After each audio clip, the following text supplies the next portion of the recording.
दोस्तों, आप सभी का ज्ञान मंथन पाठशाला में हार्दिक स्वागत है। आज हम भारतीय संविधान एवं राज्य व्यवस्था का दूसरा महत्वपूर्ण टेस्ट देने जा रहे हैं। याद रखिए, पढ़ाई आप कहीं से भी कर सकते हैं, लेकिन सही दिशा, नियमित अभ्यास और निरंतर मार्गदर्शन आपकी सफलता को और अधिक सुनिश्चित बनाता है। अगर आप हमारे साथ जुड़े रहेंगे तो आपकी तैयारी और भी मजबूत होगी तथा लोअर पीसीएस मेंस बेहतर होगा, सफलता की राह आसान बनेगी तथा देर किस बात की है। चलिए शुरू करते हैं आज का शानदार क्लास। दोस्तों, पहला क्वेश्चन है, भारत का संविधान पहली बार वर्ष 1928 में किसके द्वारा तैयार यानी प्रारूपित किया गया था? ए. बीवी गिरी, बी. राजेंद्र प्रसाद, सी. मोतीलाल नेहरू, डी. महात्मा गांधी। तो इसका सही जवाब हो जाएगा दोस्तों मोतीलाल नेहरू। मोतीलाल नेहरू ने 1928 में इन्हीं के नेतृत्व में यानी जो है भारतीयों के द्वारा संविधान बनाने का पहला प्रयास किया गया था। इसमें उन्होंने बुनियादी अधिकारों और डोमिनियन स्टेटस की मांग की थी। ठीक है दोस्तों, नेक्स्ट क्वेश्चन। मूल भारतीय संविधान अंग्रेजी भाषा में निम्नलिखित में से किसके द्वारा हस्तलिखित यानी कैलियोग्राफ्ड किया गया था? ये डॉक्टर बी.आर. अम्बेडकर, बी. विजय लक्ष्मी पंडित, सी. प्रेम बिहारी नारायण रायजादा, डी. वसंत कृष्ण वैद्य। तो दोस्तों, इसका सही जवाब क्या हो जाएगा? इसका सही जवाब हो जाएगा सी ऑप्शन। इसका सही जवाब हो जाएगा सी ऑप्शन, प्रेम बिहारी नारायण रायजादा।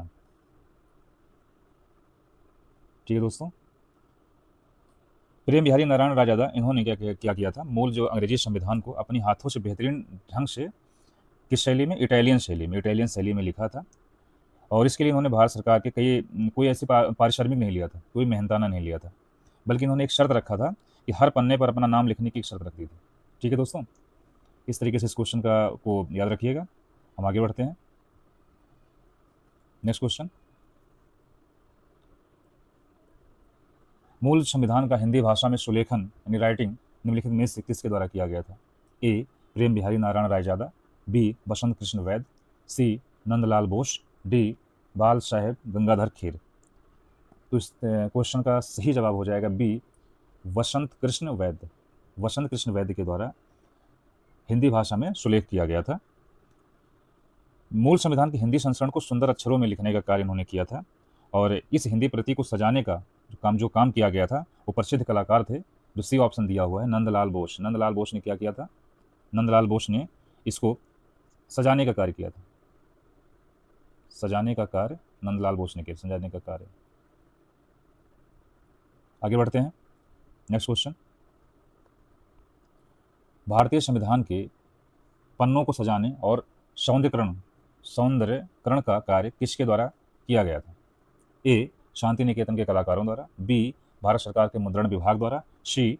राष्ट्रीय संग्रहालय के विशेषज्ञों द्वारा, डी. केवल विदेशी चित्रकारों के द्वारा। तो दोस्तों, इसका सही जवाब क्या हो जाएगा? ए। यानी इसका सही जवाब क्या हो जाएगा दोस्तों? ए, यानी शांति निकेतन के कलाकारों के द्वारा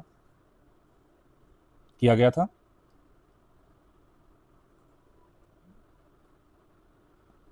नंदलाल बोस और उनके शिष्यों जैसे राम मनोहर सिन्हा ने मिलकर खूबसूरत ढंग से इसकी चित्रकारी किया था।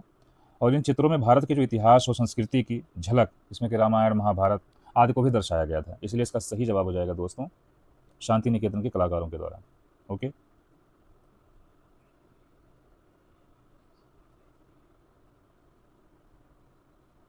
अगला क्वेश्चन दोस्तों, निम्नलिखित में से कौन सा अधिनियम 1892 के सुधारों का विस्तार था? फिर से देख लीजिए, निम्नलिखित में से कौन सा अधिनियम 1892 के सुधारों का विस्तार था? तो ये भारत सरकार अधिनियम 1935, बी. बेवेल योजना 1945, सी. 1909 का भारतीय परिषद अधिनियम, और डी. भारत सरकार अधिनियम 1919। तो इसका दोस्तों इसका सही जवाब क्या हो जाएगा? इसका सही जवाब हो जाएगा ऑप्शन सी। इसका सही जवाब हो जाएगा दोस्तों ऑप्शन सी, 1909 का भारतीय परिषद अधिनियम।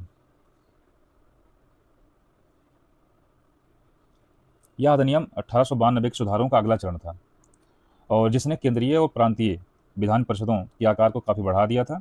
इसने चुनावी प्रणाली को और अधिक विस्तृत कर दिया था 1909, और इसे में पृथक निर्वाचन की पद्धति की भी लाया गया था। इसलिए इसका सी ऑप्शन सही है। अगला क्वेश्चन,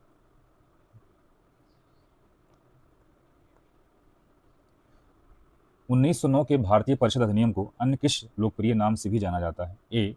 मॉन्टेगो चेम्सफोर्ड सुधार, बी मार्ले मिंटो सुधार, C regulating act, D Pitt's India act.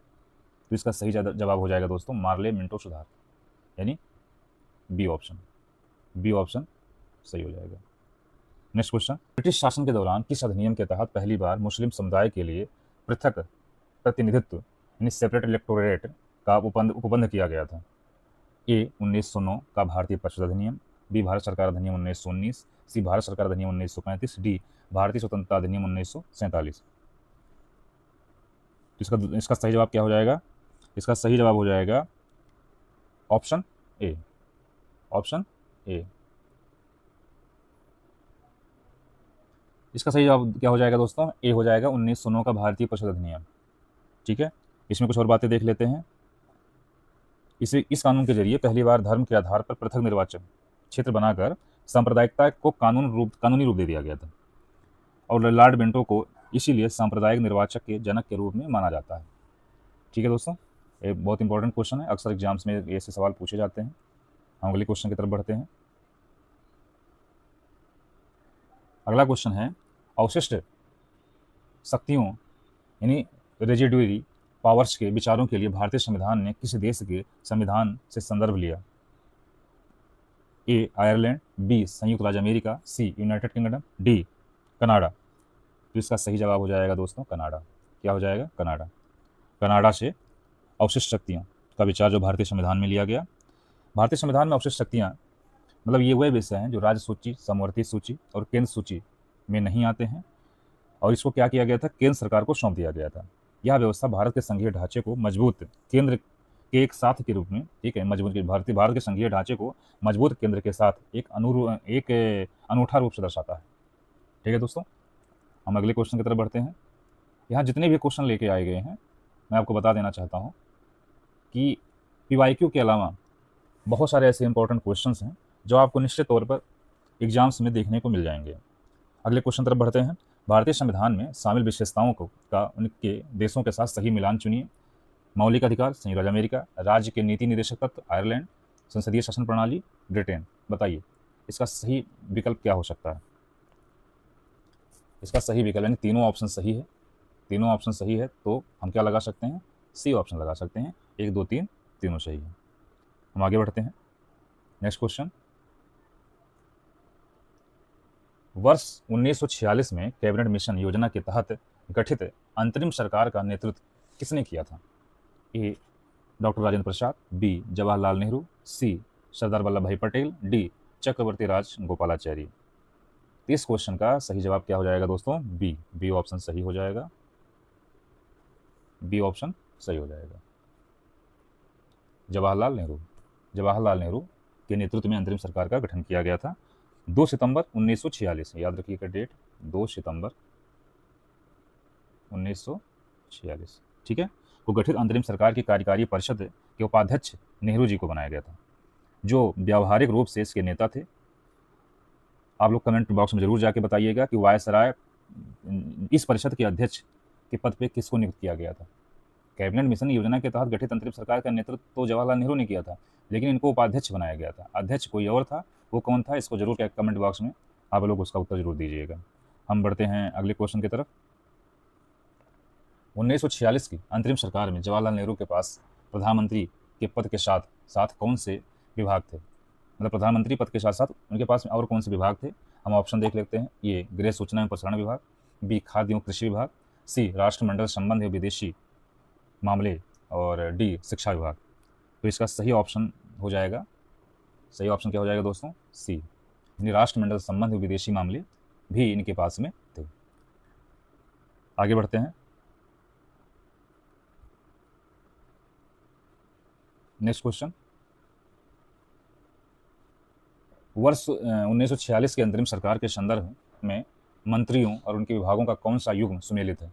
ए सरदार पटेल गृह सूचना और प्रसारण मंत्री, बी राजेंद्र प्रसाद खाद्य एवं कृषि मंत्री, सी राजगोपालाचारी शिक्षा मंत्री, डी उपरोक्त सभी सुमेलित हैं। तो इसका सही जवाब हो जाएगा दोस्तों डी, यानी डी उपरोक्त सभी सुमेलित हैं। हम आगे बढ़ते हैं। निम्नलिखित में से कौन सी विशेषता भारत के संविधान की मुख्य विशेषता नहीं है? ए त्रिस्तरीय सरकार, बी सार्वभौमिक वयस्क मताधिकार, सी राज्य नीति के निदेशक सिद्धांत, डी सबसे छोटा लिखित संविधान। तो इसमें सही जवाब जो हो जाएगा, जो भारतीय संविधान की विशेषता नहीं है, वो डी ऑप्शन सही आप लगा दीजिए। डी ऑप्शन को टिक कर दीजिए, यानी सबसे छोटा लिखित संविधान। जो कि लिखा है ये गलत है। भारत का संविधान है दोस्तों दुनिया का सबसे लंबा और विस्तृत लिखित संविधान है, ना कि सबसे छोटा।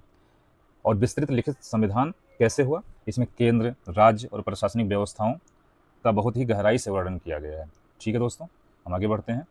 अगला क्वेश्चन, अगला क्वेश्चन, वर्तमान में भारतीय संविधान में कुल कितने भाग, अनुसूचियां और अनुच्छेद शामिल हैं? ए 22 भाग 8 अनुसूची 395 अनुच्छेद, बी 22 भाग 12 अनुसूची 395 अनुच्छेद, सी 25 भाग 10 अनुसूची 448 अनुच्छेद, डी 20 भाग 12 अनुसूची 390 अनुच्छेद। इसका सही जवाब क्या हो जाएगा दोस्तों? बी इसका सही जवाब हो जाएगा। 22 भाग 12 अनुसूची 395 अनुच्छेद, ये ऑप्शन सही है। वर्तमान स्रोतों के अनुसार अगर बात किया जाए, ठीक, संशोधन के बाद अब इसमें 25 भाग 12 अनुसूची और 470 प्लस अनुच्छेद हो चुके हैं, ऐसा दिखाया जा रहा है। इसलिए वर्तमान के अनुसार कोई भी ऐसा विकल्प सटीक नहीं है, किंतु मूल रूप से 22 भाग 12 अनुसूची 395 अनुच्छेद आज भी हैं। और 2 अनुसूची, इसमें 4 अनुसूची संविधान संशोधन के बाद में जोड़ा गया। संविधान लागू होने के बाद इसमें अनुसूचियों की संख्या 8 थी। हम आगे बढ़ते हैं। मूल भारतीय संविधान यानी ओरिजिनल जो कॉन्स्टिट्यूशन है में कुल कितनी अनुसूचियां शामिल थीं? जैसा कि अभी हमने पहले बताया, इसके बारे में बताइए इसका उत्तर क्या होगा? ए 8 अनुसूची, बी 10 अनुसूची, सी 12 अनुसूची, डी 6 अनुसूची। तो इस क्वेश्चन का सही जवाब क्या हो जाएगा दोस्तों? कि 26 जनवरी 1950 को जब संविधान लागू हुआ तो केवल 8 अनुसूचियाँ, यानी ये ऑप्शन सही है, केवल 8 अनुसूचियाँ थी। उसके बाद में 9वीं, 10वीं, 11वीं और 12वीं अनुसूचियाँ बाद में जोड़ी गई, अलग अलग संविधान संशोधन के माध्यम से। हम आगे बढ़ते हैं। निम्नलिखित में से कौन सी विशेषता भारतीय संविधान की मुख्य विशेषता नहीं है? अर्धसंघीय संरचना, बी प्रतिबद्ध न्यायतंत्र, सी शक्तियों का वितरण, डी लिखित संविधान और संविधान की सर्वोच्चता। बताइए इसका ऑप्शन क्या होगा? इसका ऑप्शन हो जाएगा दोस्तों बी। क्या हो जाएगा? इसका ऑप्शन बी हो जाएगा, प्रतिबद्ध न्यायतंत्र हमारे संविधान की विशेषता में नहीं आता है। बाकी ये तीनों ऑप्शन सही है। हम आगे बढ़ते हैं। संविधान सभा में प्रसिद्ध उद्देश्य यानी ऑब्जेक्टिव रेजोल्यूशन निम्नलिखित में से किसने रखा था? A Jawaharlal Nehru, B Mahatma Gandhi, C B R Ambedkar, D B N Rao. तो इस क्वेश्चन का सही जवाब क्या हो जाएगा दोस्तों? ए। सही जवाब क्या हो जाएगा? ए जवाहरलाल नेहरू द्वारा पेश किया गया था ये प्रस्ताव, और जो आगे चलकर हमारे संविधान की प्रस्तावना यानी प्रेम्बल के रूप में इसका एक आधार बना। इसमें भावी स्वतंत्र भारत के लोकतांत्रिक व संप्रभु स्वरूप की रूपरेखा प्रदान की गई थी। तो इसका सही जवाब क्या हो जाएगा? ए हो जाएगा। हम आगे बढ़ते हैं। पंडित जवाहरलाल नेहरू ने संविधान सभा के समक्ष उद्देश्य प्रस्ताव किस तिथि को प्रस्तुत किया था?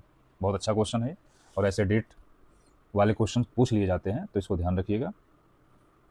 इस क्वेश्चन के हम ऑप्शन पे जाएं। ए 9 दिसंबर, बी 11 दिसंबर 1946, सी 13 दिसंबर 1946 और डी 26 नवंबर 1949।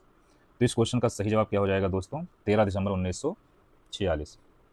13 दिसंबर 1946।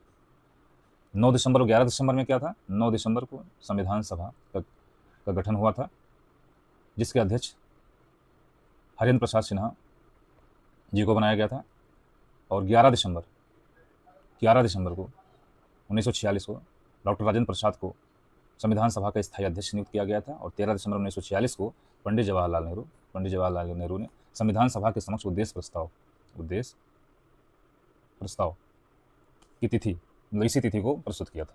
अगला क्वेश्चन, प्रसिद्ध ब्रिटिश विचारक जी ऑस्टिन के अनुसार भारत का संविधान किस प्रकार का संघवाद है? क्योंकि हमारे संविधान को लेकर अलग अलग विद्वानों ने अलग अलग तरीके से मत व्यक्त किया है। तो बताइए इन्होंने, जी ऑस्टिन महोदय ने क्या कहा भारतीय संविधान को? ए सहकारी संघवाद, बी परस्पर विरोधी संघवाद, सी सौदाकारी संघवाद, डी केंद्रीकृत संघवाद। बताइए इसका जवाब क्या होगा? ए, ये सही ऑप्शन है, आप लोग टिक कर लीजिए। सहकारी संघवाद सही ऑप्शन हो जाएगा। जी ऑस्टिन महोदय भारतीय व्यवस्था को देखकर कहा कोऑपरेटिव फेडरलिज्म के भाव इसमें निहित हैं। ठीक है दोस्तों, हम आगे बढ़ते हैं। अगला क्वेश्चन है, किस प्रसिद्ध विद्वान के अनुसार भारत का संविधान एक अर्धसंघीय यानी क्वासी फेडरल संविधान है? A G Austin, B K C Wheare, C B N Rao, D doctor B R Ambedkar. तो इसका सही जवाब क्या हो जाएगा दोस्तों? बी। इसका सही जवाब हो जाएगा बी, यानी केसी वेयर ने इसको क्वासी फेडरल के रूप में, ठीक है, माना। जबकि अभी मैंने बात किया जी ऑस्टिन ने क्या कहा था? सहकारी संघवाद कहा था। हम अगले क्वेश्चन की तरफ बढ़ते हैं। हमने ऐसे ही प्रश्नों का संग्रह किया है जो निश्चित रूप से, अगर आप इस सीरीज को ध्यानपूर्वक देखते हैं तो निश्चित रूप से आपको आपके एग्जाम्स में बहुत सारे क्वेश्चन आपको यहाँ से देखने को मिलेंगे। चलते हैं, हम आगे बढ़ते हैं। अगला क्वेश्चन है, भारतीय संविधान सभा का प्रथम अधिवेशन यानी पहला सत्र कब शुरू हुआ था? पहला सत्र कब शुरू हुआ था? ए 25 दिसंबर 1949, बी 11 नवंबर 1946, सी 26 नवंबर 1949, डी 9 दिसंबर 1946। तो इस क्वेश्चन का सही जवाब क्या हो जाएगा दोस्तों? डी। क्या हो जाएगा? डी।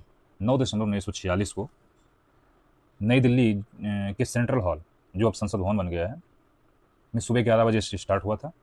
इस पहले सत्र में मुस्लिम लीग सदस्यों ने हिस्सा नहीं लिया था और इसका बहिष्कार किया था। ठीक है दोस्तों, हम आगे बढ़ते हैं अगले क्वेश्चन की तरफ।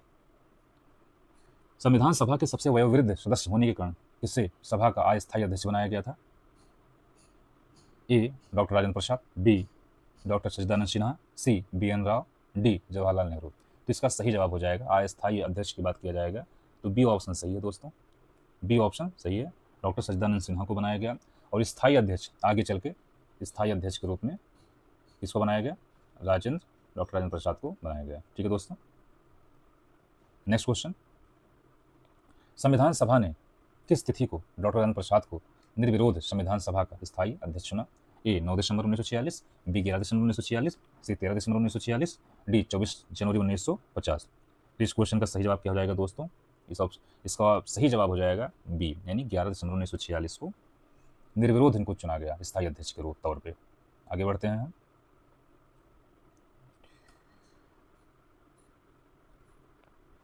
आगे बढ़ते हैं, एक क्वेश्चन आप लोगों के लिए मैं पूछना चाहता हूं कि बताइए संविधान सभा का मुख्य संवैधानिक सलाहकार कौन था? कमेंट बॉक्स में जरूर इसका जवाब दीजिए। संविधान सभा का मुख्य संवैधानिक सलाहकार कौन था? चलिए अगले क्वेश्चन बात करते हैं। संविधान निर्माण के दौरान संविधान सभा के कुल कितने अधिवेशन यानी सत्र आयोजित किए गए? ए 10 अधिवेशन, बी 11 अधिवेशन, सी 12 अधिवेशन, डी 15 अधिवेशन। तो इसका सही जवाब हो जाएगा दोस्तों 11 अधिवेशन। हालांकि कहीं कहीं 12 अधिवेशन भी लिखा हुआ है, लेकिन 11 अधिवेशन सही है। आप लोग ऑप्शन में 11 अधिवेशन ही लगाइएगा, बी ऑप्शन सही है। 12 अधिवेशन इसलिए कुछ किताबों में मिलता है या कई बार कुछ एग्जाम्स में भी पूछे गए हैं, क्योंकि 24 जनवरी 1950 को संविधान पर हस्ताक्षर करने के लिए सभा जो विशेष रूप से अंतिम रूप से बुलाया गया था, इसलिए उसको 12वां अधिवेशन के रूप में कंसिडर किया जाता है।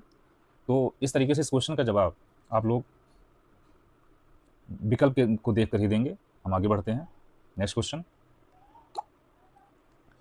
भारतीय संविधान में संघवाद यानी फेडरलिज्म की अवधारणा किस देश के संविधान से ली गई है? तो हम आगे बढ़ते हैं, देखते हैं इसको। ये यूएसए, बी कनाडा, सी ऑस्ट्रेलिया, डी इटली। तो इसका सही जवाब हो जाएगा दोस्तों, क्या हो जाएगा? कनाडा। भारत में राज्यों के संघ की अनूठी अवधारणा है और मजबूत केंद्रीय शक्ति की ढांचा कनाडा के संविधान से प्रेरित है। और इसके तहत हुआ क्या था? इसके तहत राज्यों की तुलना में केंद्र सरकार को अधिक शक्तिशाली और प्रभावी बनाने की बात की गई थी। तो ये सही जवाब हो जाएगा बी दोस्तों। हम आगे अगले क्वेश्चन की तरफ बढ़ते हैं। भारतीय संविधान में शामिल समवर्ती सूची यानी कॉन्करेंट लिस्ट और संसद के दोनों सदनों की संयुक्त बैठक का प्रावधान किस देश से लिया गया? A Australia, B USA, C Canada, D Britain. यानी इसमें दो बातें पूछी गई है, एक तो समवर्ती सूची और दूसरा संसद के दोनों सदनों की संयुक्त बैठक का जो प्रावधान है किस देश से लिया गया है? तो इसका सही जवाब हो जाएगा दोस्तों, क्या हो जाएगा? ऑप्शन ए पे चले जाइए आप लोग, यानी ऑस्ट्रेलिया। ऑस्ट्रेलिया सही जवाब है। हम आगे बढ़ते हैं। भारत शासन अधिनियम 1919 जिसे मॉन्टफोर्ट सुधार भी कहते हैं कि सबसे महत्वपूर्ण विशेषता निम्नलिखित विकल्पों में से कौन से था? ये केंद्र और रियासतों के मध्य शक्तियों का विभाजन। बी, केंद्र में द्विसदनीय व्यवस्था और प्रांतों में द्वैध शासन प्रणाली। सी, केंद्र में रियासतों के साथ साथ द्वैध शासित रियासतों के मध्य शक्ति का विभाजन। डी, रियासतों में द्वैध शासन। इसका सही जवाब हो जाएगा दोस्तों बी। बी यानी केंद्र में द्विसदनीय व्यवस्था और प्रांतों में द्वैध शासन प्रणाली। ठीक है, हम आगे बढ़ते हैं। अगला क्वेश्चन, द्वैध शासन यानी डायरची या डायरकी का सिद्धांत प्रतिपादित करने वाला अंग्रेज विद्वान कौन था जिसने अपनी पुस्तक डायरकी में इसका उल्लेख किया था? A, lord Chelmsford. B, Lionel Curtis. C, Edwin Montagu. D, John Marshall. इसका सही जवाब हो जाएगा दोस्तों बी। इसका सही जवाब हो जाएगा क्या? B, Lionel Curtis. कार्टिस को द्वैध शासन यानी डायरकी प्रणाली का मुख्य प्रतिपादक व जनक माना जाता है। उन्होंने अपनी पुस्तक डायरकी में इस दोहरी शासन व्यवस्था के सैद्धांतिक पहलुओं को विस्तार पूर्वक वर्णन किया था। तो इसका सही जवाब बी हो जाएगा दोस्तों। हम आगे बढ़ते हैं। अगला क्वेश्चन, संविधान सभा द्वारा भारतीय संविधान को किस तिथि को पूर्ण रूप से पारित यानी अंगीकृत किया गया था? ए, 26 जनवरी 1950। बी, 26 नवंबर 1949। सी, 14 अगस्त 1947। डी, 9 दिसंबर 1946। तो इसका सही जवाब हो जाएगा दोस्तों, यहाँ अंगीकृत, अधिनियमित और आत्मार्पित करने की बात की जा रही है। तो इसका सही जवाब हो जाएगा बी। क्या हो जाएगा दोस्तों? बी हो जाएगा। यानी 26 नवंबर 1949 को ऐतिहासिक ये दिन था। संविधान सभा के सदस्यों ने संविधान पर हस्ताक्षर करके इसे अंगीकृत व अधिनियमित किया था। इसी कारण इस विशेष तिथि को पूरे देश में हर साल संविधान दिवस के रूप में मनाया जाता है। ठीक है दोस्तों, संविधान दिवस आप लोग कमेंट बॉक्स में जरूर बताइएगा कि भारत में संविधान दिवस किस वर्ष से मनाना स्टार्ट किया गया था। इसको कमेंट बॉक्स में जरूर बताइएगा आप लोग। अगला क्वेश्चन,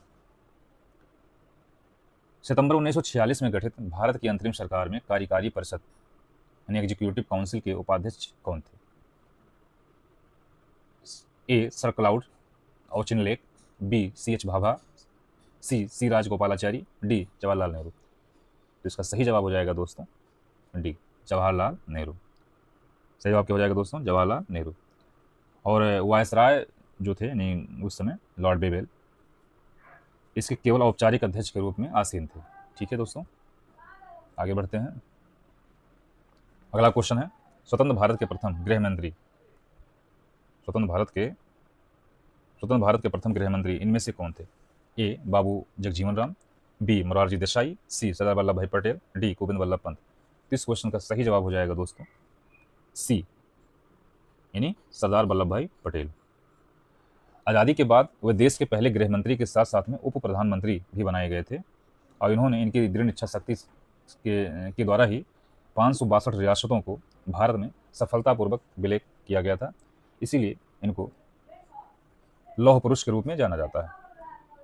इन्होंने एक काम और भी किया था, आपको याद होगा, जो कि हमेशा अक्सर किसी न किसी एग्जाम में सवाल पूछ लिया जाता है।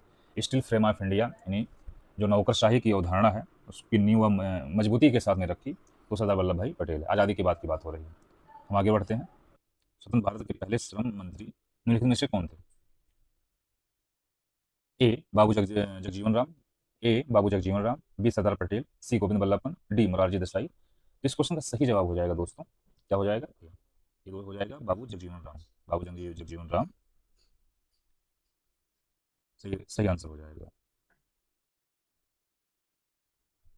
हम आगे बढ़ते हैं। भारत के पहले गैर कांग्रेसी प्रधानमंत्री कौन बने थे? ए, गोविंद वल्लभ पंत। बी, मोरारजी देसाई। सी, चौधरी चरण सिंह। डी, लाल बहादुर शास्त्री। इसका सही जवाब क्या हो जाएगा दोस्तों? बी। क्या हो जाएगा? बी, मोरारजी देसाई। मोरारजी देसाई 1977 में आपातकाल की समाप्ति के बाद में जनता पार्टी की सरकार में देश के पहले गैर कांग्रेसी प्रधानमंत्री बने। वह भारत के साथ साथ पाकिस्तान के सर्वोच्च नागरिक सम्मान यानी निशान ये पाकिस्तान से भी सम्मानित है। तो इसका सही जवाब क्या हो जाएगा दोस्तों? मोरारजी देसाई। हम आगे बढ़ते हैं। अगला क्वेश्चन, उत्तर प्रदेश के पहले मुख्यमंत्री होने का गौरव किसे प्राप्त हुआ? ए, सुचेता कृपलानी। बी, मोरारजी देसाई। सी, गोविंद वल्लभ पंत। डी, बाबू जगजीवन राम। इस क्वेश्चन का सही जवाब हो जाएगा दोस्तों सी यानी गोविंद वल्लभ पंत। वे आधुनिक उत्तर प्रदेश के प्रथम मुख्यमंत्री बने और अपने राज्य की प्रशासनिक नींव को भी मजबूत किया। बाद में उन्होंने देश के गृह मंत्री के रूप में भी बहुत ही सराहनीय और महत्वपूर्ण कार्य किया था। तो इस तरीके से इसका सही जवाब क्या हो जाएगा? सी। हम आगे बढ़ते हैं। अगला क्वेश्चन, ये क्वेश्चन किसी एग्जाम में पूछ लिया गया था, शायद यूपी ट्रिपल एससी में ही किसी एग्जाम में पूछा था। मूल रूप से अंग्रेजी में लिखा गया भारतीय संविधान लगभग कितने शब्दों से बना है? ए 40,000 शब्द, बी 60,000 शब्द, सी 80,000 शब्द, डी अप्रॉक्स 1,20,000 शब्द यानी 1,17,369 शब्द। इसका सही ऑप्शन जो है वो यही है, डी, लगभग लगभग 1,20,000 शब्द के साथ ही अंग्रेजी भाषा में भारतीय संविधान को लिखा गया था। ठीक है दोस्तों, हम आगे बढ़ते हैं।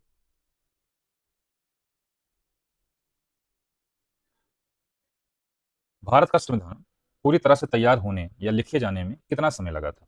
ए 2 वर्ष से अधिक किंतु 3 वर्ष से कम अवधि में, बी पूरे 3 वर्ष, सी 3 वर्ष से अधिक अवधि में, डी 2 वर्षों में। तो इसका सही जवाब हो जाएगा दोस्तों ए, क्या हो जाएगा? 2 वर्ष से अधिक किंतु 3 वर्ष से कम अवधि में। यानी हम इसको अगर सटीक रूप में देखें तो 2 वर्ष 11 माह 18 दिन का समय इसके इसको तैयार करने में लगा था। और इसमें 165 बैठकें आयोजित की गई थी। बैठकें, ठीक है दोस्तों, हम आगे बढ़ते हैं। भारतीय संविधान के निर्माण के दौरान इसके प्रारूप यानी ड्राफ्ट पर कुल कितने दिनों तक बहस हुई थी? ए 90 दिन, बी 114 दिन, सी 145 दिन, डी 165 दिन। तो इसका सही उत्तर हो जाएगा बी 114 दिन। 114 दिन डॉक्टर बी आर अम्बेडकर की अध्यक्षता वाली प्रारूप समिति द्वारा तैयार की गई जो मसौदा था, पर जो है संविधान सभा में कुल 114 दिन सघन चर्चा और विचार विमर्श हुआ था, जिसके बाद ही उसको पारित किया गया था। तो इसका सही आंसर बी यानी 114 दिन हो जाएगा। ठीक है दोस्तों, हम आगे बढ़ते हैं। भारतीय संविधान के निर्माण पर उस समय कुल कितने रुपए का व्यय खर्च हुआ था? ए 50,25,110, बी 63,96,729, सी 75 लाख, डी 92,11,315। बताइए इसका सही जवाब क्या हो जाएगा? इसका सही जवाब हो जाएगा बी, 63,96,729, लगभग लगभग 64 लाख रुपए खर्च हुए थे। यह राशि जो है वो समय के लिहाज से एक बहुत बड़ा और महत्वपूर्ण निवेश रहा है, 64 लाख रुपए। ठीक है दोस्त, आगे बढ़ते हैं। प्रत्येक वर्ष भारत में किस तिथि को संविधान दिवस के रूप में मनाया जाता है? ये 26 जनवरी, बी 15 अगस्त, सी 26 नवंबर, डी 9 दिसंबर। तो इसका सही जवाब क्या हो जाएगा दोस्तों? सही जवाब हो जाएगा 26 नवंबर, सी ऑप्शन सही हो जाएगा। 26 नवंबर 1949 को संविधान को अंगीकार किया गया था और उसी के याद में संविधान दिवस के रूप में जो है मनाया जाता है। और पहली बार इसकी शुरुआत 2015 में इसकी शुरुआत भारत सरकार के द्वारा की गई थी। ठीक है दोस्तों, हम आगे बढ़ते हैं। अगला क्वेश्चन, भारतीय संविधान की प्रकृति के संदर्भ में इसे किस प्रकार का माना जाता है? यानी भारतीय संविधान को कैसा माना जाता है? ए पूर्णतः संघीय माना जाता है, बी पूर्णतः एकात्मक माना जाता है, सी पूर्णतः संसदीय माना जाता है, कि डी रूप विधान में संघीय और भावना में एकात्मक। यही ऑप्शन सही है। यानी दोस्तों डी ऑप्शन पे आप लोग टिक कर लीजिए, डी ऑप्शन सही है कि रूप विधान में संघीय व भावना में एकात्मक, ये सही है। ऐसा क्यों किया गया? क्योंकि सामान्य दिनों में हमारा संविधान एक संघीय ढांचे की तरह कार्य करती है, जहां राज्य को भी स्वायत्तता दी गई है, क्योंकि राज्य सूची के विषय भी जो है उसको प्रोवाइड कर दिए गए हैं। लेकिन आपातकाल या संकट के समय सारी शक्तियां केंद्र के पास आ जाती है और एकात्मक हो जाती है। ऐसा इसलिए किया गया ताकि भारतीय संविधान और भारत को अक्षुण्ण रखा जा सके। ठीक है दोस्तों, हम आगे बढ़ते हैं। इसका आंसर देख लेते हैं। इसका सही जवाब क्या हो जाएगा? डी। क्या हो जाएगा? डी हो जाएगा। हम आगे बढ़ते हैं। प्रोफेसर केसी वेयर के मतानुसार भारतीय संविधान किस प्रकार की व्यवस्था है? तो भी जैसा कि हमने पहले ऊपर भी देखा है, ये ऑप्शन सही हो जाएगा। यानी ये ऑप्शन सही हो जाएगा, इसका ये ऑप्शन सही हो जाएगा। अर्धसंघीय यानी क्वासी फेडरल के बारे में वे केसी वेयर बात करते हैं। ठीक है दोस्तों, हम आगे बढ़ते हैं। इस विद्वान के अनुसार भारतीय संविधान एक ऐसा संघ है जिसमें केंद्रीयकरण की शक्तियां सशक्त प्रवृत्ति है। फिर से देख लेते हैं इस क्वेश्चन को। किस विद्वान के अनुसार भारतीय संविधान एक ऐसा संघ है जिसमें केंद्रीकरण की सशक्त प्रवृत्ति है? Professor K C Wheare, B doctor Jennings, C G Austin, D doctor Bhimrao Ambedkar. इस क्वेश्चन का सही जवाब क्या हो जाएगा दोस्तों? बी। क्या हो जाएगा? B doctor Jennings. ऐसे क्वेश्चन जो बार बार पूछे जाते हैं कि भारतीय संविधान की प्रकृति के बारे में किन किन विद्वानों ने, खासकर विदेशी विद्वानों ने क्या क्या कहा, ऐसे सवालों को का आंसर ध्यान में रखिएगा। और क्योंकि ताकि आगे भी कोई क्वेश्चन अगर आप कोई हल करें तो आप सही कर सकें। तो इसका सही जवाब क्या हो जाएगा? बी। ठीक है दोस्तों, हम आगे बढ़ते हैं। भारतीय संविधान के किस भाग भारतीय संविधान के किस भाग और अनुच्छेद के तहत संसद को संविधान में संशोधन करने की शक्ति दी गई है? ए 18, भाग 18 अनुच्छेद 356, बी भाग 12 अनुच्छेद 368, सी भाग 15 अनुच्छेद 324, डी भाग 3 अनुच्छेद 21। तो इसका सही जवाब क्या हो जाएगा दोस्तों? सही जवाब हो जाएगा बी, यानी भाग 20 अनुच्छेद 368। यह एक महत्वपूर्ण अनुच्छेद है जो देश की संसद को, ठीक है, बदलती हुई परिस्थितियों के अनुसार क्या करती है? संविधान संशोधन के नए प्रावधान जोड़ने अथवा उसे हटाने की शक्ति प्रदान करती है। संसद इसके तहत संविधान के मूल ढांचे को नष्ट नहीं कर सकती है। ये एक लिमिटेशन इसके ऊपर लगा दिया गया है, इसलिए इसका सही जवाब हो जाएगा इस क्वेश्चन का बी। आगे बढ़ते हैं। निम्नलिखित में से किस प्रसिद्ध वाद में सर्वोच्च न्यायालय ने यह व्यवस्था दी है कि संसद संविधान के आधारभूत ढांचे यानी बेसिक स्ट्रक्चर में संशोधन नहीं कर सकती है? ये ए के गोपालन बनाम मद्रास राज, बी गोलकनाथवाद, सी केशवानंद भारती बनाम केरल राज, डी मिनर्वा मिल्स वाद। इस क्वेश्चन का सही जवाब हो जाएगा दोस्तों क्या? सी। इस क्वेश्चन का सही जवाब क्या हो जाएगा दोस्तों? सी, यानी केशवानंद भारती बनाम केरल राज। इसका सही जवाब जो क्या हो जाएगा? सी हो जाएगा। 1900 हुआ क्या था? 1973 के इस ऐतिहासिक मामले में सुप्रीम कोर्ट की जो 13 जजों की पीठ है ने मूल ढांचे के सिद्धांत यानी बेसिक स्ट्रक्चर डॉक्ट्रिन दिया था। कोर्ट ने साफ कर दिया था कि संविधान में बदलाव तो कर सकते हो, लेकिन इसकी बुनियादी आत्मा के पर में बदलाव नहीं कर सकते हो। बुनियादी आत्मा का मतलब ये था कि संविधान निर्माताओं के द्वारा जिस भाव के साथ संविधान का निर्माण किया गया था उस भाव को आप मिटा नहीं सकते हो। इसलिए सही ऑप्शन इसका क्या हो जाएगा दोस्तों? सही ऑप्शन क्या हो जाएगा? केशवानंद भारती बनाम केरल राज। ठीक है दोस्तों, हम आगे बढ़ते हैं। अगला क्वेश्चन है, अनुच्छेद 368 के तहत भारतीय संविधान में संशोधन के लिए कुल कितने प्रकार की प्रक्रियाओं का प्रावधान किया गया है? ए 2 प्रकार, बी 3 प्रकार, सी 4 प्रकार, डी केवल 1 प्रकार। तो इसका सही आंसर हो जाएगा दोस्तों बी। क्या हो जाएगा? बी हो जाएगा, 3 प्रकार। 3 प्रकार कौन कौन से हैं बताइए? अनुच्छेद 368 के तहत भारतीय संविधान में संशोधन के लिए कुल कितने प्रकार की प्रक्रियाओं का प्रावधान किया गया है? तो यहाँ संविधान संशोधन की बात हो रही है। इस क्वेश्चन का सही जवाब हो जाएगा दोस्तों ए 2 प्रकार। 2 प्रकार में कौन कौन से हैं बात कर लेते हैं। नियम अनुच्छेद 368 के तहत मुख्य रूप से संशोधन को 2 तरीके से उल्लेख किया गया है। विशेष विशेष बहुमत द्वारा पहला, सेकंड है आधे राज्यों के समर्थन के साथ विशेष बहुमत। हालांकि कुछ साधारण संशोधन समान विधायी प्रक्रिया से भी होते हैं, लेकिन यहाँ भारतीय संविधान में संशोधन की बात की जा रही है, तो इसलिए इसका सही आंसर हो जाएगा ये 2 प्रकार। ठीक है दोस्तों, हम आगे बढ़ते हैं। अगला क्वेश्चन है, निम्नलिखित में से कौन सा कथन भारतीय संविधान की विशेषताओं के संबंध में गलत है?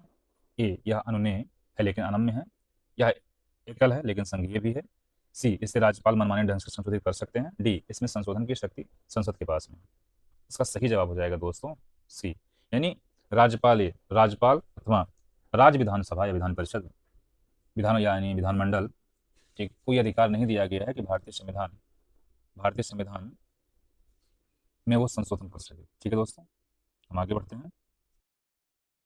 भारतीय राष्ट्रीय कांग्रेस ने आधिकारिक तौर पर पहली बार किस वर्ष संविधान सभा की मांग की थी? क्योंकि अब यहाँ आधिकारिक तौर की बात की जा रही है, तो आधिकारिक तौर की जो बात की जा रही है इसका जवाब क्या हो जाएगा दोस्तों? ए 1928, बी 1930, सी 1935, डी 1942। इसका सही जवाब हो जाएगा 1935। भारतीय राष्ट्रीय कांग्रेस ने पहली बार 1935 में आधिकारिक तौर पर भारत के लिए एक स्वतंत्र संविधान सभा के गठन की मांग की थी। इसके बाद 1938 में नेहरू जी ने वैश्य मताधिकार के आधार पर इस गठन को जोड़ दिया था। हालांकि 1928 में कांग्रेस के मंच से संविधान सभा के गठन की बात की गई थी, लेकिन इसका सही जवाब हो जाएगा 1935 सी ऑप्शन। ठीक है दोस्तों, अगला क्वेश्चन, भारत के लिए संविधान सभा का विचार पहली बार किसने प्रतिपादित किया था? A Jawaharlal Nehru, B Mahatma Gandhi, C J P Narayan, D M N Roy. पहली बार जो बात की जा रही है भारत जो है संविधान सभा का विचार पहली बार, तो व्यक्तिगत रूप से अगर बात किया जाए तो पहली बार एम एन रॉय, यानी डी ऑप्शन सही हो जाएगा। डी ऑप्शन सही हो जाएगा। भारत के लिए एक औपचारिक संविधान के गठन का अनूठा विचार सबसे पहले 1934 में ये प्रखर जो वामपंथी थे इन्होंने क्या कहते हैं सबके सामने रखा, और बाद में कांग्रेस व अन्य दलों ने इसको आगे बढ़ाया। तो इसका सही जवाब क्या हो जाएगा दोस्तों? डी हो जाएगा। अगला क्वेश्चन देखते हैं। ब्रिटिश सरकार ने किस प्रस्ताव या अधिनियम के तहत पहली बार भारतीय संविधान सभा की मांग को आधिकारिक रूप से स्वीकार किया था? तो ये ऑप्शन: अगस्त प्रस्ताव 1940, ऑब्लिक क्रिस प्रस्ताव 1942, बी साइमन कमीशन, सी बेबल योजना, डी नेहरू रिपोर्ट। तो इसका सही जवाब हो जाएगा ये ऑप्शन, यानी अगस्त प्रस्ताव 1940 में एक प्रस्ताव आया था, अगस्त प्रस्ताव, और उसके बाद में जब क्रिस प्रस्ताव आया तो स्पष्ट रूप से सरकार ने भारतीय संविधान सभा की मांग की बात को आधिकारिक रूप से स्वीकार किया था। ठीक है, हम आगे बढ़ते हैं। Next question, next and last question है, संविधान सभा की अल्पसंख्यकों की उप समिति यानी माइनॉरिटीज सब कमेटी के अध्यक्ष कौन मतलब बने थे, यानी अध्यक्ष कौन हुए थे? ये option: Alladi Krishnaswami Iyer, B option B Pattabhi Sitaramayya, C option H C Mukherjee, D K M Munshi. तो इसका सही जवाब हो जाएगा दोस्तों सी, यानी कि H C Mukherjee. H C Mukherjee अल्पसंख्यकों की उप समिति के अध्यक्ष बने थे, तो सी ऑप्शन सही हो जाएगा। ठीक है दोस्तों, तो दोस्तों इस प्रकार आज हमने 50 महत्वपूर्ण प्रश्नों के माध्यम से अपनी तैयारी को परखा और कई महत्वपूर्ण तथ्यों को समझा। उम्मीद है कि यह टेस्ट आपकी परीक्षा तैयारी में उपयोगी साबित होगा। यदि आप ऐसे ही नियमित टेस्ट नोट्स व महत्वपूर्ण जानकारी प्राप्त करना चाहते हैं तो हमारे टेलीग्राम व व्हाट्सएप चैनलों के जुड़ें। वीडियो पसंद आया हो तो इसे लाइक करें, अपने दोस्तों के साथ शेयर करें और ज्ञान मंथन पाठशाला चैनल को सब्सक्राइब करना ना भूलें। मिलते हैं अगले वीडियो में एक नए विषय और नए प्रश्न के साथ। तब तक के लिए धन्यवाद।